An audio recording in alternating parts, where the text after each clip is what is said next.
เป็นสาวน้อยบ้านนาที่หน้าตาเกือบดีหุ่นห้อยน้องนี้ก็ตุยพี่ดีงามไปใส่มาใส่ก็มีแต่คนมาถามว่าอีลาคนงามเจ้าไปกินยังมาคือตุยแท้บ่อยากโทษอีแม่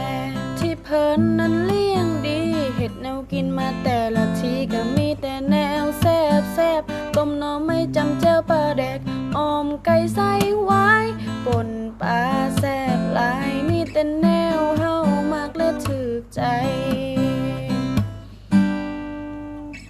ตื่นแต่เศร้าว่าสิลดความอ้วนหมู่ก็สวนไปกินแต่แนวมัน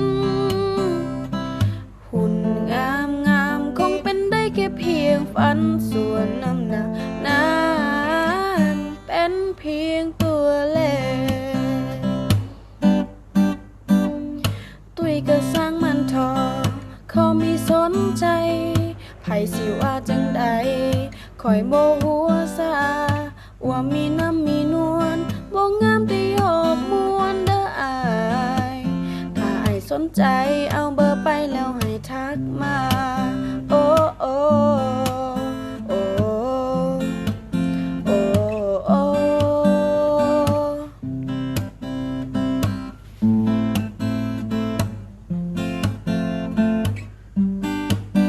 เป็นสาวน้อยบ้านนาที่หูบห่างตุ้ยพี่อยากสิพ่อฮักดีดีคือหมู่เขาเอาบ่อายผู้สาวหน้าตาเกือบดีฮักน้องมือนี้แถมฟรี Wi-Fi ตื่นแต่เศร้าว่าสิลดความอ้วนหมู่ก็สวนไปกินแต่แนวมันหุ่นงามงามคงเป็นได้แค่เพียงฝันส่วนน้ำหนักนั้นเป็นเพียงตัวเลขตุ้ยก็สร้างมันทอขอมีสนใจไผสิว่าจังใดคอยโบหัวซา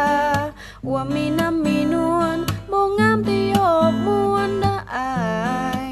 ถ้าอายสนใจเอาเบอร์ไปแล้วให้ทักมา